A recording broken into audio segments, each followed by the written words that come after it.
जय Sai Ram everyone, welcome to मेरे साईं। आशा करती हूँ बाबा की कृपा से आप सब बहुत अच्छे होंगे। ये जो वीडियो है, ये वीडियो कल वाले वीडियो का कंटिन्यूएशन है, यानी ज्योति जी का जो वीडियो मैंने कल अपलोड किया था पार्ट 1, ये वीडियो उसी वीडियो का कंटिन्यूएशन है पार्ट 2।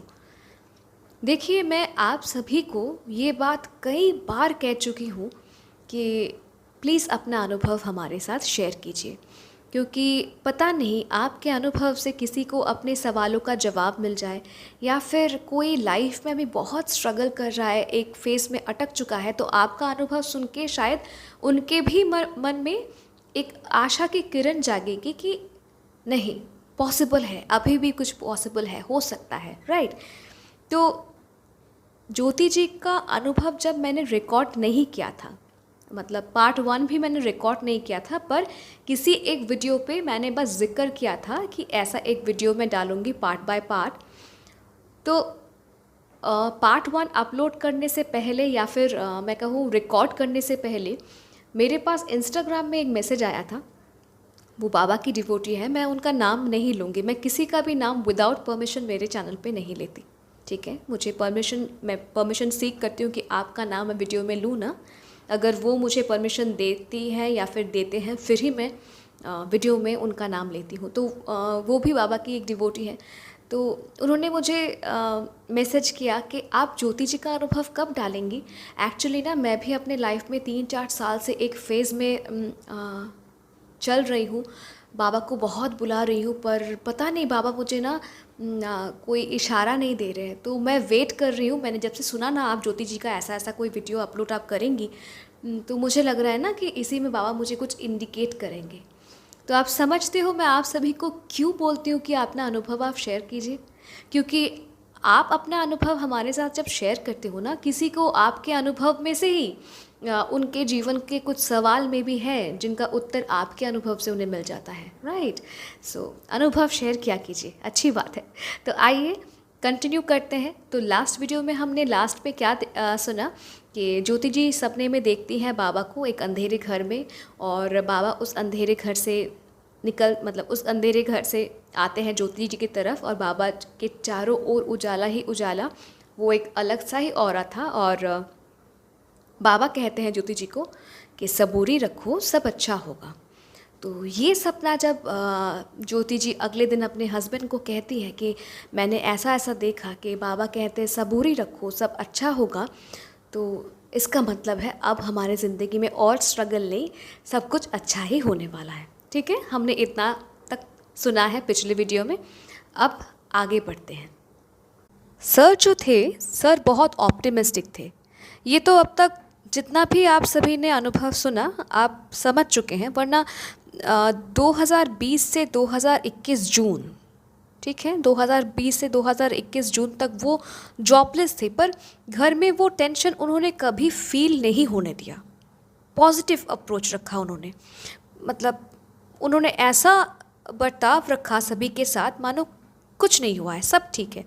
पर ज्योति जी इतना सह चुकी थी ना, वो फ्रस्ट्रेट होने लगी थी। ज्योति जी पेसिमिस्टिक हैं, ठीक है, मतलब वो सोचते हैं कि नहीं, खराब हो रहा है तब खराब ही होगा। मतलब आप जानते हो ऑप्टिमिस्टिक और पेसिमिस्टिक का डिफरेंस क्या है, ठीक है। मुझे आप सभी को इलास्ट्रेट करने की ज़रूरत नहीं है। तो ज्योति जी फ्रस्ट्रेट होने लगी थी, ठीक है। आप सभी को एक बार फिर से बता दूं कि ज्योति जी और सर जो थे वो सब भगवान पर उनका विश्वास था। सभी भी विश्वास रखते थे। उनमें से साईं भी थे, पर तन मन धन से साईं पर लीन हो जाना वो नहीं था। अब वक्त के साथ साथ क्या हुआ, ज्योति जी यूट्यूब में साईं से जुड़ा हुआ जो वीडियोस होता है ना, वो सब देखने लगी, साईं मंदिर जाने लगी, आरती करने लगी। और काफ़ी सारे यूट्यूब वीडियोस देखने के बाद साईं नवगुरुवार व्रत के बारे में उन्हें पता चला, और फिर उन्होंने डिसाइड किया ज्योति जी ने कि वो नवगुरुवार का व्रत करेंगी। अनजाने में ही सही ज्योति जी साईं से जुड़ने लगे, या फिर ये कहूँ कि साईं ने ज्योति जी को अपनी तरफ खींचना शुरू किया, ठीक है। यू नेवर नो, साईं का मेथड काफ़ी यूनिक है। तो ज्योति जी ने सर को कहा कि वो नवगुरुवार का व्रत करना चाहती है, और सर ने भी उन्हें मना नहीं किया। तो पूरी निष्ठा से उन्होंने 9 गुरुवार का व्रत किया, 3 वक्त आरती, साईं के लिए नैवेद्य अर्पण करना, गरीबों में खाना बांटना, सब कुछ किया। अब हुआ क्या कि सर की जो भांजी है उनका शादी भी फिक्स हो गया था, ठीक है। अगर आपको याद है पिछले वीडियो में मैंने मेंशन किया था कि अच्छा रिश्ता आया था, तो भांजी का शादी भी फिक्स हो गया था, ठीक है। तो कभी कभी ज्योति जी सोच में पड़ जाती थी कि शादी तो फिक्स मतलब कर दिया है, लेकिन शादी करवाएंगे कैसे।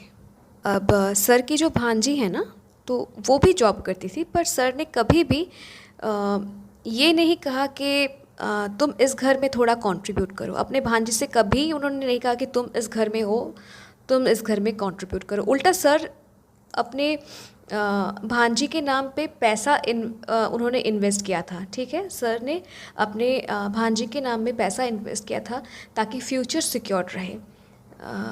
अपनी बेटी की जैसे देखभाल करते हैं ना सर, वैसे ही अपनी भांजी की भी देखभाल करते हैं। यहाँ पे मैं एक चीज़ मेंशन कर रही हूँ, यहाँ पे मैं बार बार बोल रही हूँ सर ने इन्वेस्ट किया, सर ने रिस्पॉन्सिबिलिटी लिया अपनी भांजी का।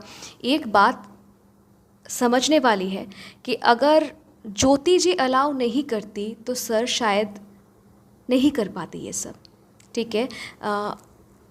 मैं कैसे समझाऊँ, किसी किसी घर में सपोज़ जो हस्बैंड है उनको करने की बहुत मतलब वो बहुत हेल्पफुल है, वो सबके लिए सब कुछ करना चाहते हैं, पर अगर उनकी बीवी जो है उनको पीछे से खींच ले कि नहीं तुम नहीं कर पाओगे, मेरी भी फैमिली है, तो मेरी देखो ना, तुम दूसरों की क्यों देख रहे हो। अगर उनकी बीवी कोऑपरेटिव ना हो तो फिर वो इंसान कुछ नहीं कर पाएगा। पर यहाँ पे ये जो सर तो खुले दिल के हैं ही, सर खुले हाथ के भी हैं, वो दूसरों की मदद करना चाहते हैं। ज्योति जी भी है, दूसरों की मदद करती हैं, कोविड की सिचुएशन में दूसरों का भी मदद करना, ये दोनों में ही है। पर एक ये जो भांजी का रिस्पॉन्सिबिलिटी सर ने पूरे अपने सर ले लिया, ठीक है, उनके भांजी के नाम में पैसे इन्वेस्ट करना ताकि उनका फ्यूचर सिक्योर रहे।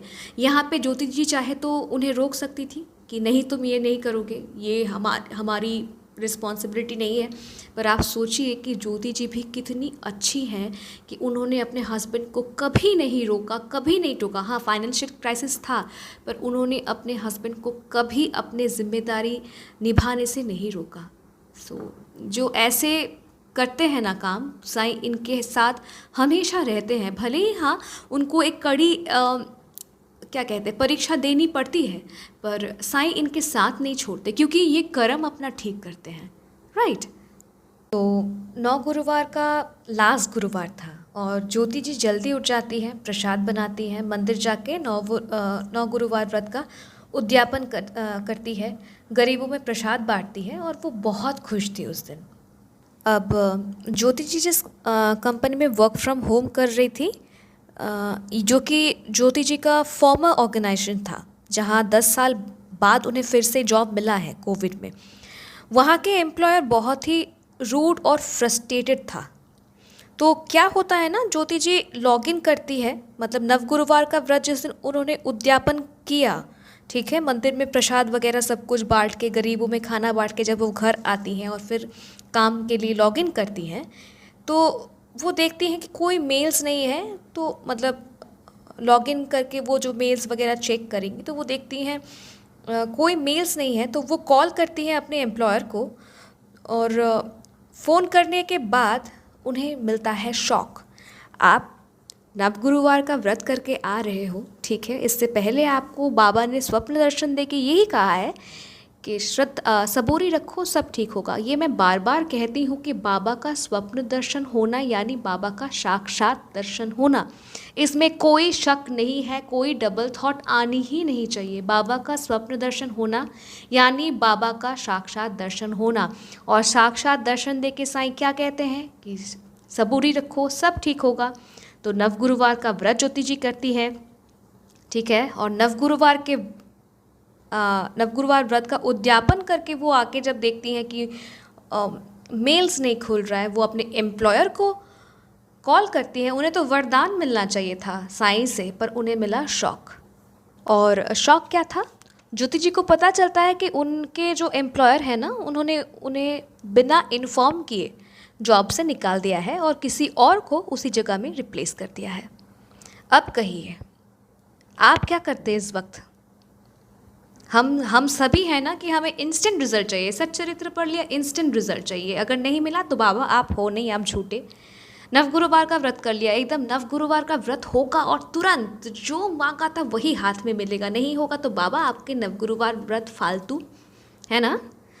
तो इस बार आप क्या कहेंगे कि बाबा आप जो भी कहते हो झूठे, राइट? यही तो सोच में आता है ना कि नवगुरुवार का उद्यापन करके आती हैं ज्योति जी और जॉब चला गया। तो ये सुन के ना कि उन्हें जॉब से निकाल दिया गया है और किसी और को रिप्लेस कर दिया गया है, ये सुन के ज्योति जी के पैरों तले ज़मीन खिसक गया। क्योंकि घर में बहुत कम ही सही पर वही अर्न कर रही थी और वो जॉब भी चला गया। तो ज्योति जी कहती है ना, जहाँ पे 100% देना होता तो वो जॉब में 200% देती थी। फिर भी ज्योति जी मतलब वो ये भी कहती कि उनके जो एम्प्लॉयर थे ना बहुत चिल्लाते थे, रूड बिहेव करते थे ज्योति जी के साथ। फिर भी ज्योति जी सब बर्दाश्त करती थी क्योंकि उनको पैसे की बहुत ज़रूरत थी। ठीक है, दो ज्योति जी अपने कज़न के फर्म में वो रिपोर्ट ड्राफ्टिंग का काम भी करते थे, पर अचानक से वो जॉब चले जाना, एम्प्लॉयर के पास से मतलब वो वाला ऑर्गेनाइजेशन जहाँ पे शादी के पहले भी ज्योति जी काम करती, फिर 10 साल बाद उन्हें जहाँ पे फिर से जॉब ऑफ़र हुआ था, तो वहाँ से जब जॉब चला गया ना तो उन्हें बर्दाश्त नहीं हुआ। वो टूट गई और रोने लगी कि साईं ये क्यों किया तुमने ये क्यों किया? तुम मुझे जवाब दो। पति को जॉब नहीं मिल रहा है और मेरी भी जॉब तुमने छीन लिया। क्यों छीना साईं? तुम मुझे जवाब दो।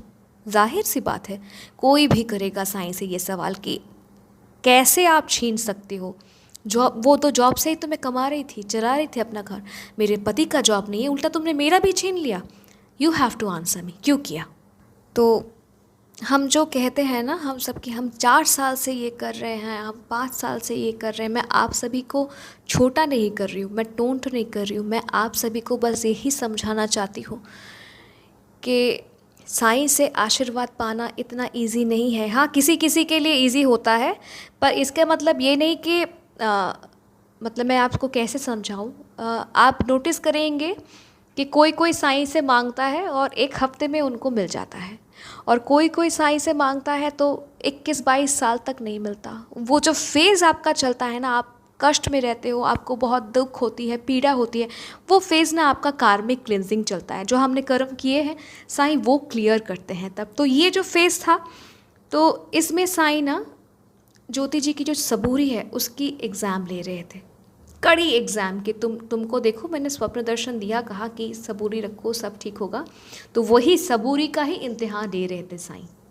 फिर क्या होता है, ज्योति जी सर को कहती है कि उनका जॉब भी चला गया। तो सर ने कहा कि चिंता मत करो, ज़रूर कुछ अच्छा होने वाला है। सर बहुत पॉजिटिव माइंड के इंसान थे, तो उन्होंने कहा कि एकदम चिंता मत करो, ज़रूर कुछ ठीक होने वाला है। पर ज्योति जी जो है उनको वो डाइजेस्ट ही नहीं हुआ कि बिना बात का कोई कैसे किसी को जॉब से कैसे निकाल सकता है विदाउट एनी प्रायर इंटीमेशन। ज्योति जी को बहुत बुरा लगा। ज्योति जी कहते हैं जो 10 साल पहले ज्योति जी ने इसी इंसान को, मतलब जो अभी जो एम्प्लॉयर है ना जिसके अंडर ज्योति जी काम कर रही है, तो 10 साल पहले जब ज्योति जी उस ऑफिस में, ऑर्गेनाइजेशन में काम करती थी, तो अभी जो प्रेजेंट एम्प्लॉयर है जिन्होंने ज्योति जी को टर्मिनेट किया, उसी एम्प्लॉयर को 10 साल पहले ज्योति जी ने अपने हाथों से काम सिखाया था। ठीक है, कैसे काम को हैंडल करना है, कैसे काम को एग्जीक्यूट करना है। और आज 10 साल बाद वही इंसान ज्योति जी को बिना बताए टर्मिनेट कर देता है। Phase of life, circle of life, आप समझ रहे हो। तो ज्योति जी उस दिन मतलब गुस्से से पागल ही हो गई और साईं के ऊपर पूरा बरस पड़ी। बाबा को बहुत डांटा उन्होंने और कहा कि मेरे पति को तो आप जॉब नहीं दे रहे हो, और जो मेरी जॉब थी वो भी आपने छीन लिया। आप चाहते क्या हो मुझे बताओ, आपको क्या चाहिए मुझसे? ऐसे ही देखना चाहते हो आप मुझसे? उन्होंने बाबा को बहुत डांटा, बरस पड़ी वो बाबा के ऊपर। जायज़ है, मैं कहती हूँ ना, जो बाबा को प्यार करता है वो बाबा को डांटेंगी भी ज़रूर। तो ज्योति जी ने बहुत डांटा, बहुत रोई वो बाबा के सामने। अब शादी भी नज़दीक था, ज्योति जी और सर शादी के प्रिपरेशंस भी कर रहे थे। दोनों का अब जॉब नहीं था। ज्योति जी का था वो जॉब, वो ड्राफ्ट करने का जॉब, पर बहुत कम पैसा उससे आता था। तो सर और ज्योति जी दोनों का ही जॉब नहीं था। फिर भी उन्होंने अपने भांजी के लिए उन्होंने अक्टूबर में धूमधाम से एंगेजमेंट किया, जितना भी उनका सेविंग्स था उससे। और को मैं इतना भी बता दूं कि ये मत सोचिएगा कि दोनों जॉब नहीं कर रहे हैं, अपने सेविंग्स से भांजी का एंगेजमेंट करा रहे हैं तो कम से कम खर्चे में करा दिया होगा। नहीं, बिल्कुल भी नहीं। उन्होंने हॉल बुक किया था, अच्छा सा डेकोरेशन करवाया था, होता है ना थीम, एक प्रॉपर थीम अरेंजमेंट किया था, ताकि उनके भांजे को ये कमी ना लगे कि मेरे माँ बाप नहीं है तो मामा मामी ने कम कर दिया।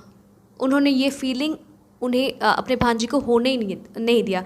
जैसा कि अपने बेटी का वो सगाई करते, वैसा ही अपने भांजी के लिए उन्होंने दोनों, मतलब सिर्फ सर नहीं, मैम और सर मिलके अपने भांजे का बहुत धूमधाम से एंगेजमेंट कराया। ओके, अब एंगेजमेंट के बाद शादी फिक्स हो गया मार्च 2022 को। और मीनवाइल ज्योति जी को फिर से एक अच्छे से ऑर्गेनाइजेशन में वर्क फ्रॉम होम का जॉब मिल गया। एम्प्लॉयर बहुत अच्छी थी और ज्योति जी को पिछली जॉब से इस जॉब में अच्छा अर्न हो रहा था, फाइन। पर सर को तभी तक जॉब नहीं मिला था।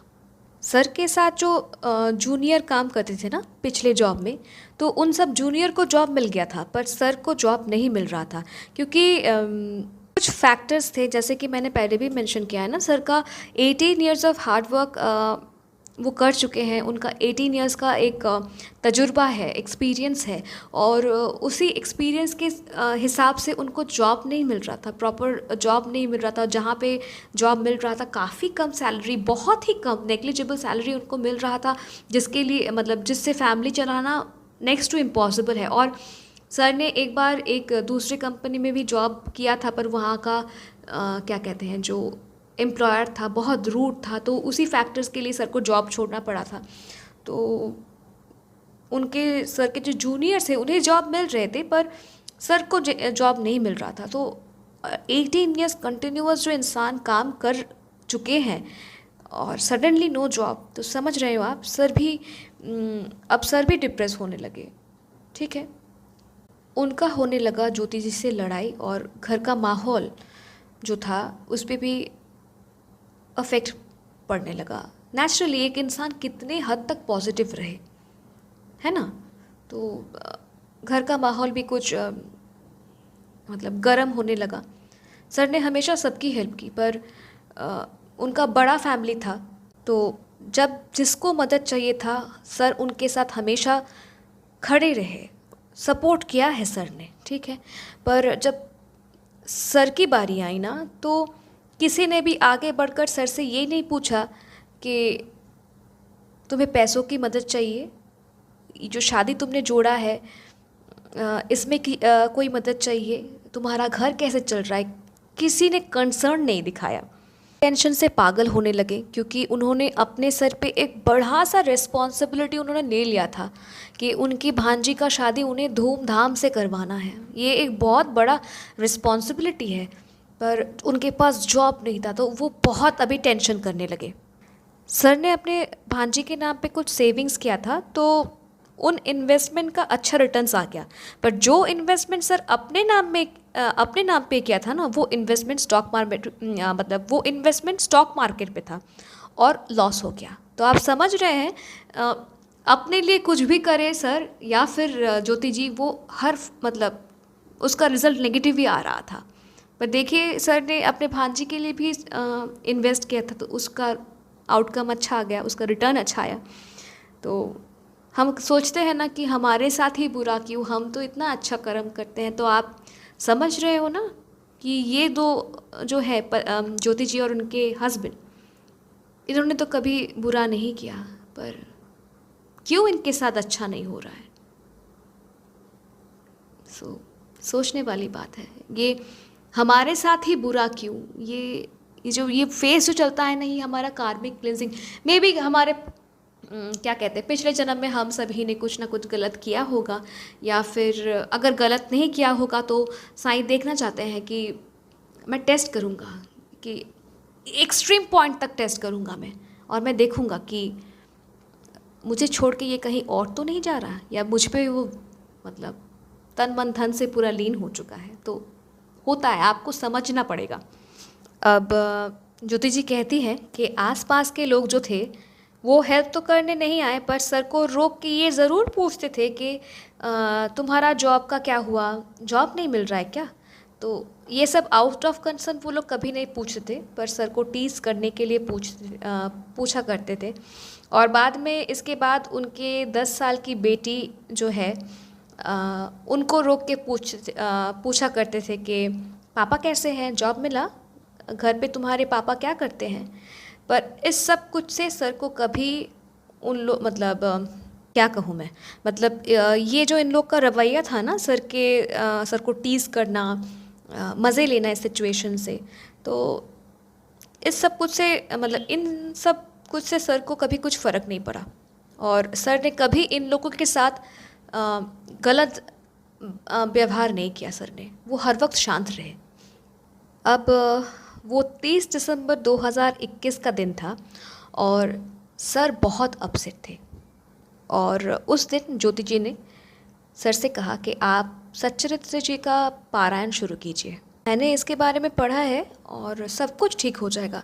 मैं आपके लिए हर वक्त साईं से प्रार्थना करती हूँ, पर आपको जॉब नहीं मिल रहा है, प्रॉब्लम आपका है, तो इस बार साईं से मदद आपको ही मांगना पड़ेगा, ठीक है? ज्योति जी मतलब टेंशन ले लेती है, पर देखिए साईं को उन्होंने बहुत डांटा भी कि क्या चाहते हो, मेरा जॉब छीन लिया, पति का जॉब नहीं दे रहे हो, तुमको चाहते क्या हो, तुमको चाहिए क्या? पर इसके बाद भी आप देखिए वो फिर से वही बच्ची की तरह, वो होते ना, हम अपने पेरेंट्स से हम लड़ लेते हैं, झगड़ लेते हैं, पर पेरेंट्स की सिवा होता ही कौन है? फिर हम पेरेंट्स के पास जाते हैं, राइट, उनसे फिर से मांग लेते कि दो ना, मुझे ये दे दो ना, राइट, जैसे छोटे बच्चे करते हैं। तो देखिए ज्योति जी फिर से अपने हस्बैंड को कन्विंस करती हैं कि आपके लिए मैं तो प्रेयर करती हूँ, पर ये जॉब आपका है, आपको जॉब चाहिए तो आपको मांगना पड़ेगा साईं से, आप सच्चरित्र का पारायण कीजिए। साईं का 11वां वचन क्या है, आपको याद होगा, आप सभी को याद होगा, 11th जो वचन है, 11वां वचन, चलिए याद करा देती हूँ कि धन्य धन्य वो भक्त अनन्य, मेरी शरण तज जिसे न अन्य। और देखिए यहाँ पे ज्योति जी, उनकी फैमिली इतने क्राइसिस से गुजर रही थी, फिर भी ज्योति जी ने साईं का हाथ पकड़े रखा। कहीं ना कहीं उनके अंदर ये विश्वास था कि साईं ज़रूर हेल्प करेंगे। तो सर ने कहा कि वो और भगवान पे विश्वास नहीं रखते, वो पारायण नहीं करेंगे, पर ज्योति जी ने कहा कि एक बार, सिर्फ एक बार पारायण करो, सब ठीक होगा।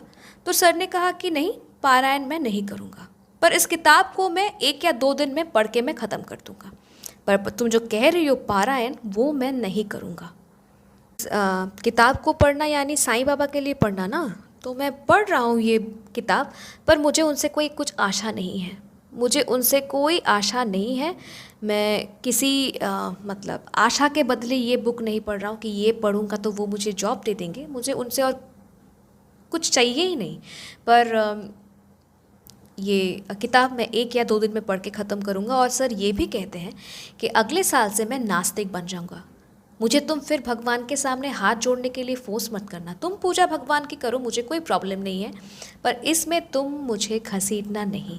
तो ज्योति जी ने कहा कि ठीक है, और फिर कहा कि बाबा, क्या कह रही हूँ मैं, ज्योति जी ने सर से कहा कि ठीक है, आप वैसा ही कीजिए, 1 या 2 दिन में आप बुक ख़त्म कर दीजिए। और ज्योति जी ने सर से ज़्यादा कुछ कहा नहीं, पर ज्योति जी ने बाबा से कहा कि अब उनकी आप सुन लो, उन्हें आशीर्वाद दो बाबा, उनका विश्वास तोड़ो मत। वो नास्तिक ही थे, मेरे साथ शादी करने के बाद मैंने उन्हें आस्तिक बनाया, फिर से वो नास्तिक बन जाएंगे बाबा, अब कृपा करो, अब उन्हें रोको बाबा, उनका विश्वास टूट रहा है, वो विश्वास आप बरकरार रखो, कुछ करो बाबा, इस बार कुछ चमत्कार कर दो। तो मैं जितना पढ़ती हूँ ना इनका अनुभव, मैं खाली यही सोचती हूँ कि कैसे इन्होंने पार किया वो 2 साल का वक्त, कैसे पार किया। तो चलिए आज का अनुभव इतना तक ही, क्योंकि वीडियो काफ़ी लंबा हो चुका है और इसका अगला पार्ट मैं कल ज़रूर अपलोड करूँगी। So stay tuned.